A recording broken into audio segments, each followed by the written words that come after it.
This is the RoR Live Series, episode number 10. Today we're talking with Kevin Nealon, the Director of Coffee for Huckleberry Roasters. Well, hey everybody, my name is Chris DiFurio with Keys to the Shop, and welcome to the last episode in this series called RoR Live. RoR is a series that I have been doing at Keys to the Shop in partnership with Roast Magazine, bringing you elevated conversations on roasting. And we took the show on the road to the Boston SCA Expo to do RoR Live, where we got to talk to 10 coffee professionals about the subject of roasting and other subjects to help you and your business grow. Now, Roast Magazine is one of the most respected and longest-running trade journals in the world. They present you a really well-curated resource of up-to-date insights from subject matter experts, professionals, and scientists from around the world to help you grow your business, grow your craft, and really just advance the cause of coffee roasting globally. They are an indispensable and fantastic resource, and you should check them out over at roastmagazine.com. And when you subscribe, you can use the code ROR to get $5 off the subscription. That's the code ROR for RoR when you subscribe to Roast Magazine. And again, if you are a coffee roaster or you're thinking about getting into coffee roasting, you really need to be plugged into what's going on over at roastmagazine.com. Okay, everybody. Well, today we're going to be talking with a green buyer and director of coffee for the award-winning Huckleberry Roasters, Kevin Nealon. And Huckleberry Roasters is the most recent winner of the Macro Roaster of the Year award from Roast Magazine. And Kevin has been with the company for the last 8 years in his role of director of coffee.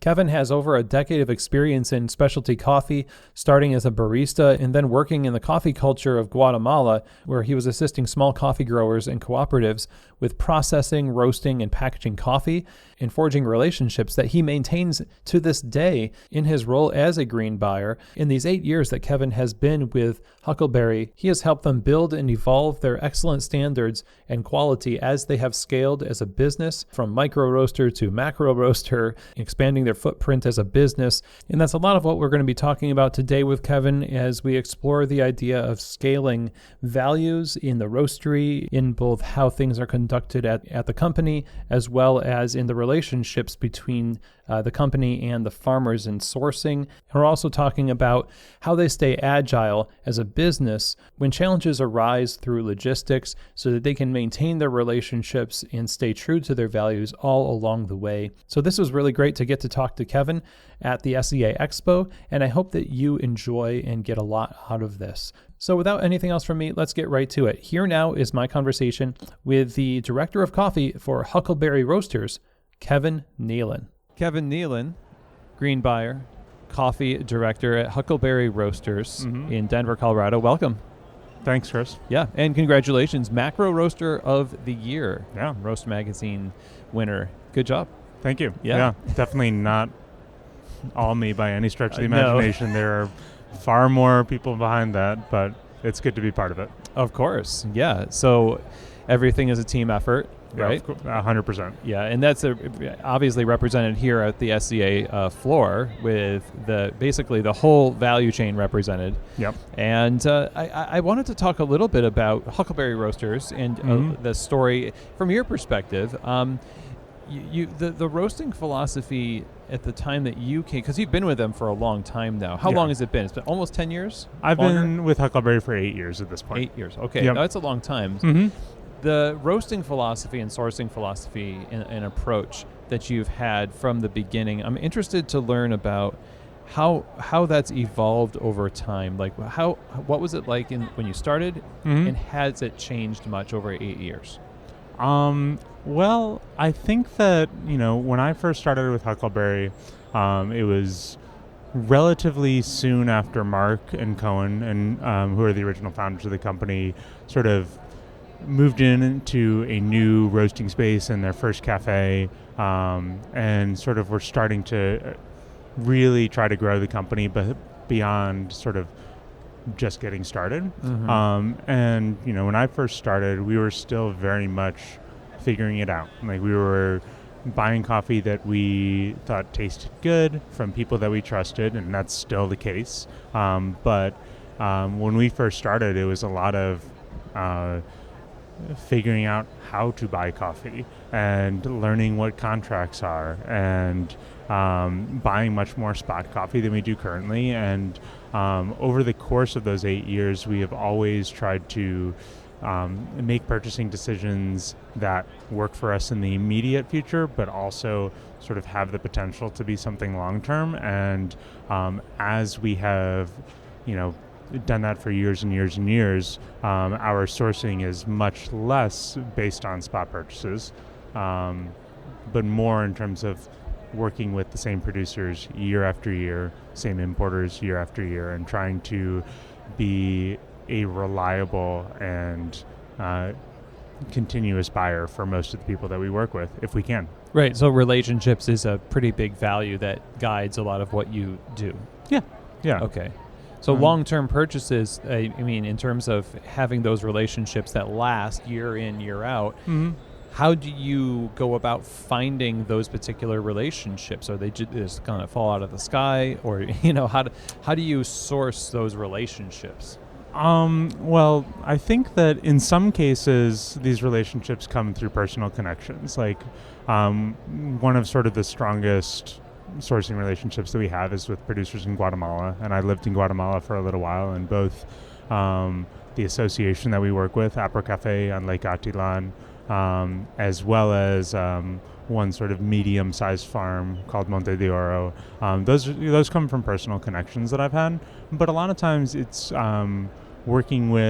starting out working with importers, but working with importers who have been transparent and willing to make introductions to us rather than keeping doors closed, and sort of like being the conduit for us to have direct contact with producers. And it's not to say that like every single one of our coffees that we buy is a firm relationship coffee, but a lot of times when we are looking at buying new coffees, we work with importers and exporters who are willing to sort of be a connection rather than sort of a gatekeeper for us. I like that distinction, connection versus gatekeeper, right? Yeah.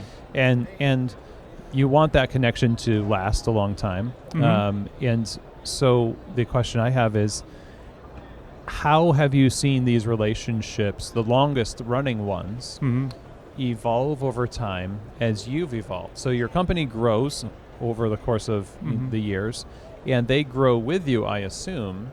Like, what are the benefits that come along with long-term relationships with a growing company, the farmer to roaster? Well, I think that, I don't know. So I think that one of the benefits of it, at least for Huckleberry, is consistency, really. Like, we have producers that we are able to depend on, and our customers are able to depend on having similar coffees, like maybe returning favorites, come year after year. And it also, it takes a little bit of the guesswork out of the picture, knowing that, like, it might come late, it might coffee might not show up exactly when we want it to, especially this year, but like we know that we are going to be getting our a lot of our coffee from the same association, Lake Atilan, and so it is, there's a benefit in not having to do a ton of looking, but just sort of like honing in and working with a group of growers on, these are the coffees that we would love to have this year. Like, how do we find a balance between what works for you as a producer and what works for us as a roaster, and focus on that rather than on just finding coffees that work. I like that. Yeah, consistency is huge, obviously, Yep. and then you can use that consistency as a security to help you explore other options or ways to elevate what you do. If you know, for instance, like on the coffee shop end, that your shop is always bringing in a good amount of money every day, it's a profitable shop, you can free yourself up to do other things. Farmers the same way. So they know they can count on you for purchasing coffee year in and year out. You've got this relationship. So I imagine it frees them up to do some experimenting, some innovations, things like that. On the producer side? Yeah, on the producer side, yeah. Yeah. I mean, I think that it definitely, knowing that there is a buyer who will, be there for a variety separation, for example, that like might be risky for them to do, or like cost more money, but like they know that we will buy that coffee regardless, I think is definitely opens up the door to people trying new things. Good, yeah. So as I'm interested in the challenges that Huckleberry has had to overcome as it's grown into a macro roaster, from a micro roaster into a macro roaster. From your point of view, what have been the biggest challenges in doing that, and how have you all overcome them together? Well, so I'm coming at this from a very limited window of those challenges, from the green buying side of things. Right. But there have definitely been challenges both, within my role, but then also within the company as a whole, growing from a small place to a much larger roaster. Like right now we're roasting around 260,000 pounds a year, give or take. And I think that sort of maintaining our culture, maintaining the connection between roasting and our retail as well as wholesale has been a challenge, but one that like we've done a fairly good job with. I think that there have been times where like part of the growth to being a larger roaster has been moving into grocery and places like Trade and Mista Box Online, like these multi-roaster shops that have been sort of a bedrock of stability, particularly in COVID times when things shut down. Oh, yeah. I think that we have sort of had to continually learn how to pivot into those markets and adjust our production and sort of focus on these new channels of revenue while also still being Huckleberry, still being feeling connected to our cafes while we're also growing in other areas at the same time. And I think that has at times been a challenge, but I think that, we've done a reasonably good job of it. Okay. Let me ask you, so it might be a two-parter question, but maybe I'll just come back to this other one I have. It's about culture. Mm-hmm. The idea of it doesn't feel like, or does feel like Huckleberry. Mm-hmm. It could be true. You could insert any of our coffee shop's names in there and be like, that's what we're really concerned about. Like, we don't want to sell our soul by getting big and all that stuff. Mm-hmm. So it's easy to see culture on display in a coffee shop. Yeah. How do you see culture on display in the operations that are behind the scenes in a role like yours, even in roasting, in those conversations that happen behind the glass wall or whatever? What does Huckleberry look like culturally? Is it different, or is it just the same as what you would find in the shop, and how so? I think that there are similarities and differences. I think that, Huckleberry has a fairly laid-back vibe when it comes to our presence on social media and in the cafes.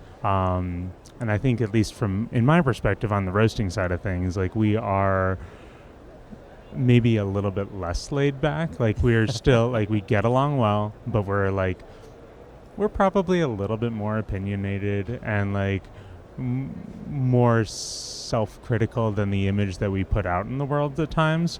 But man, I think I lost my train of thought there. But I think that there is an effort to be genuine in both like our cafe presence, right, as well as the more insular world of roasting. And I think that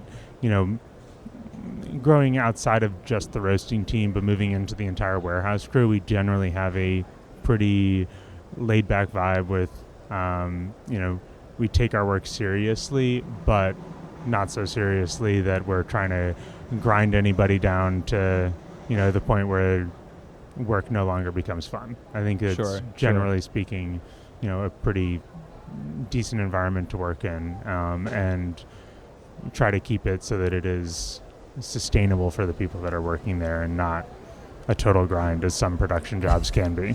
I'm sure. Yeah. Especially at capacity, the pressure to put yourself in that under pressure to do that is huge. And you use the word genuine, and people use that word, authentic or genuine.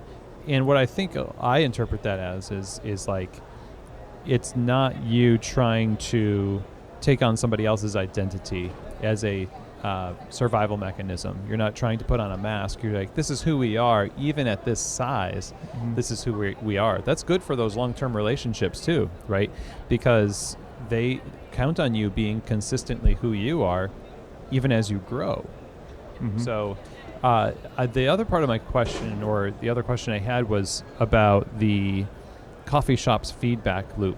And the fact that you're purchasing green coffee based on these ideals of relationships, but also based on how it performs in the stores and for your wholesale clients and on the shelves of grocery stores. And you said you did a pretty good job of this at Huckleberry. Tell me a little bit about what you've done to make that a reality.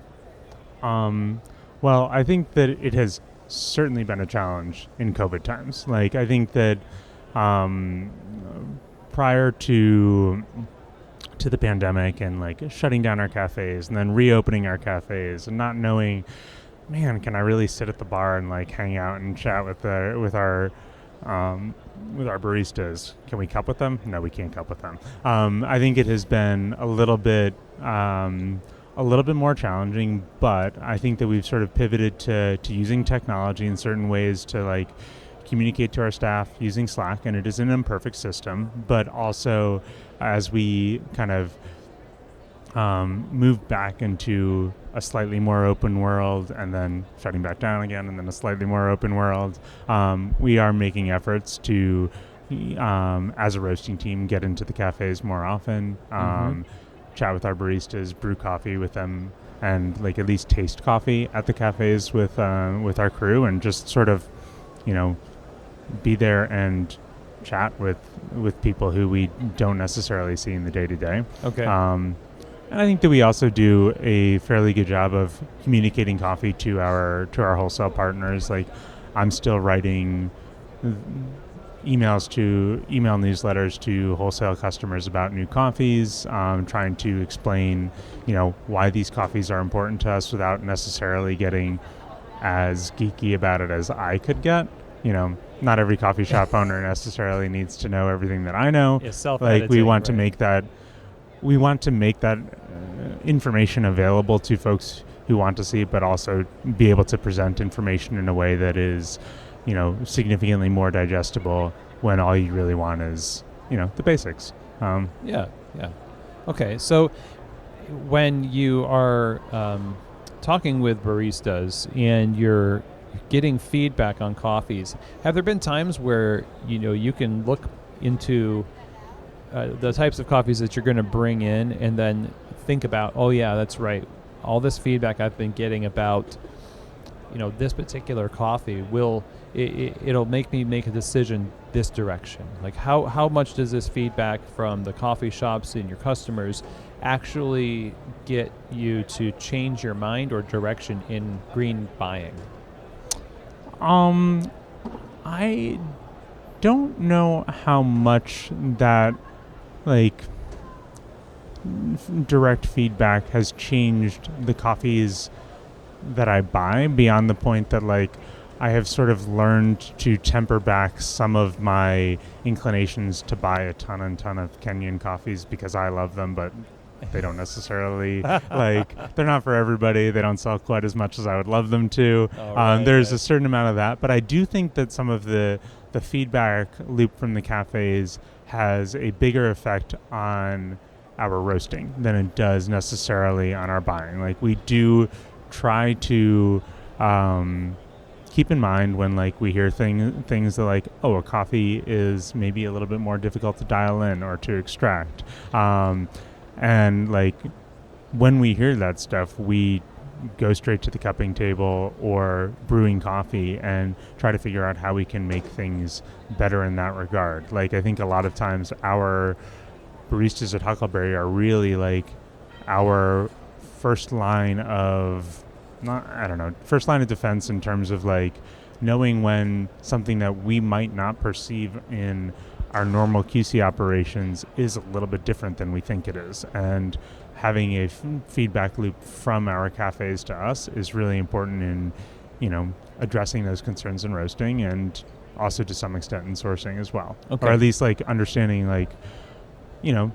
there are times that any roaster has coffees that are not 100% what they want them to be when they purchase this green coffee. The coffee is, either sat around too long or got delayed in shipping, and we are always working around challenges in green coffee and figuring out how to maximize those coffees' potentials in roasting, and having a feedback loop from the cafes, from the folks who are actually brewing that coffee in the real world and not just sitting at a cupping table with it is very important in helping us figure out how we might need to pivot in our approach to addressing some of the green coffee challenges that we inevitably face. Are those challenges pretty unique right now versus years past? Yeah, I think that COVID and the global shipping fiasco that has been the last 2 years have made things very very difficult in certain ways, and it's actually sort of late made me think that I need to change my buying philosophy in certain ways. We have not been buying a lot of spot coffee for the last several years, but I think that I will eventually need to pivot towards maybe buying a tiny bit more spot coffee, just because there's so much uncertainty in shipping that these direct source coffees that are super reliable just don't always arrive at the time that you think that they would, or even close to it. So I feel like over the past 2 years we've been in this cycle of having a lot of coffees that are delayed and then show up at the same time. So you go from feast to famine, feast to famine, feast to famine, alternating between having these, in the past I could kind of anticipate that this Costa Rica is going to show up in May or June, and that's going to be my first Central American coffee, and then a few other ones are going to trickle in, and then last year everything was delayed and everything showed up in August. Boom. So I went from a month where we were just trying to figure out how do you stretch out and still offer chocolatey Latin American coffees to your customers. Man, how do we how long can we run with just a couple of coffees to then having all the coffees at the same time? Wow. And I feel like that's sort of on repeat. It's sort of been a little bit of a cycle where you think that you'll be fine, but then coffees just get delayed more and more and more than you think is possible, and then eventually they all show up at the same time. So you sort of then have the challenge of figuring out, how do I space these coffees out in a way that, is not overwhelming to consumers, and at the same time is taking into account the fact that coffees do age and that I need to use these coffees in a timely fashion, while also, not having all 6 Central American coffees on my coffee lineup at the exact same time. Consistency is one of those things you mentioned earlier. You're trying to make something consistent that is inconsistent in this, especially now as you're describing, having to, just fight to survive in terms of your logistics.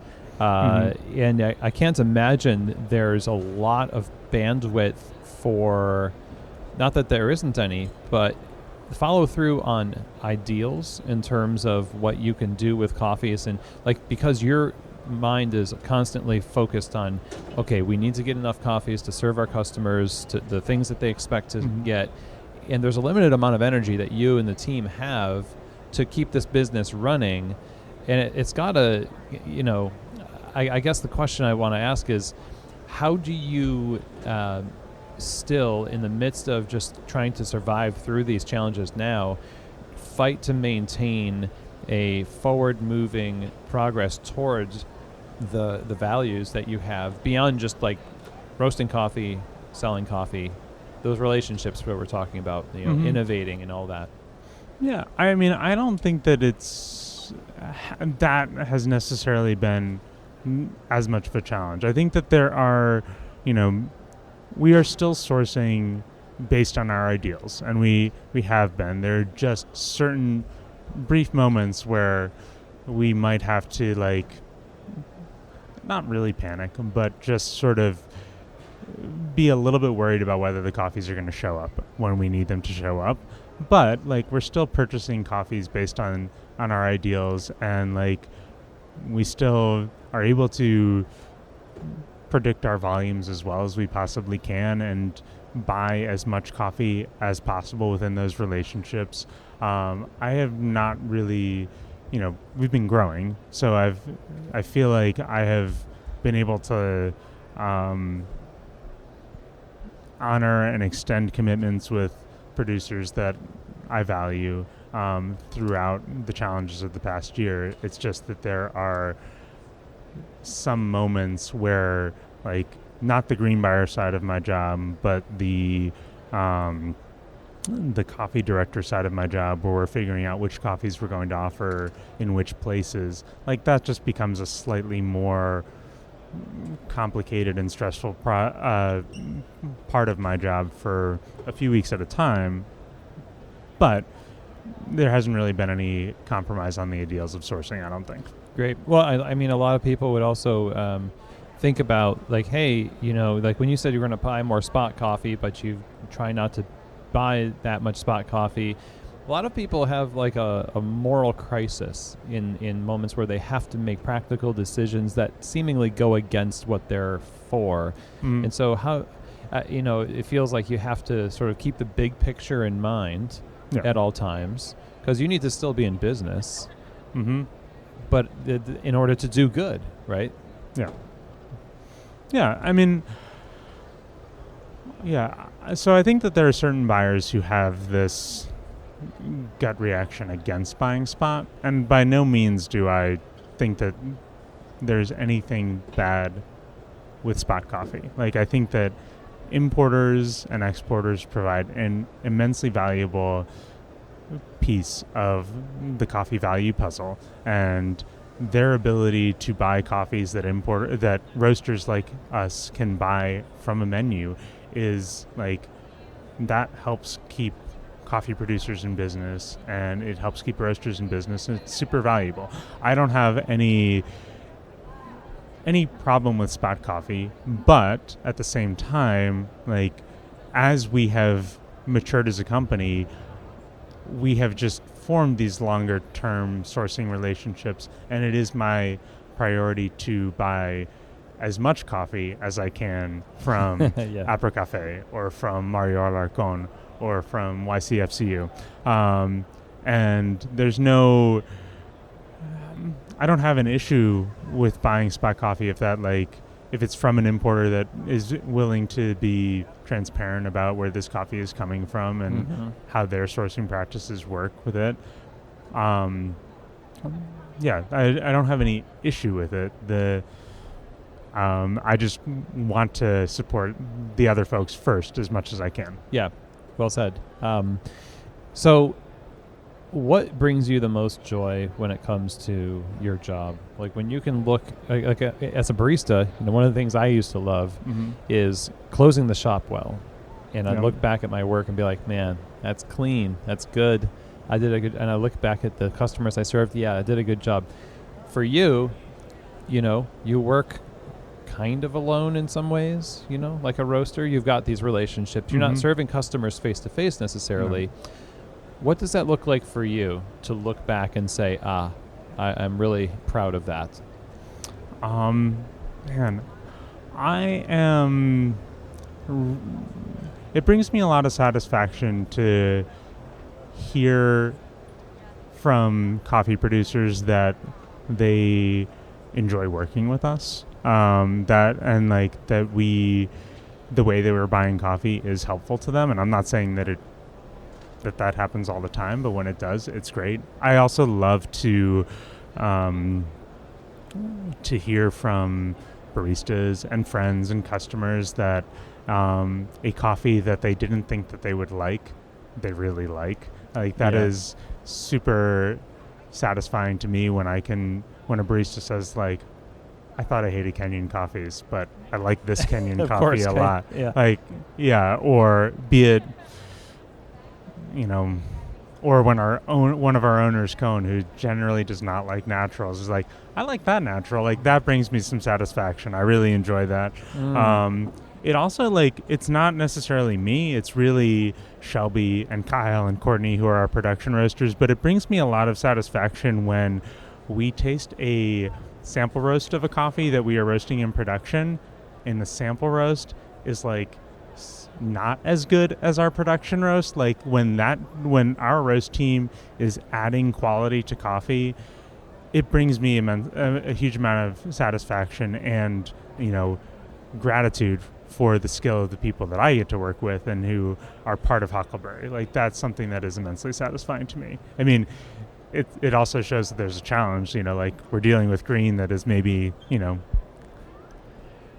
not in its 100% ideal state, but it is, and like, not to say that the green is bad. It just may have been like, there was a point in time where it was slightly better, maybe a tiny bit more vibrant, but it brings me a huge amount of satisfaction that like we as a company are good at what we're doing, and we can actually, as roasters, actually add value to it, as opposed to, just being like a transparent conduit for the green coffee quality. Like, it's good to have some skill in the game too.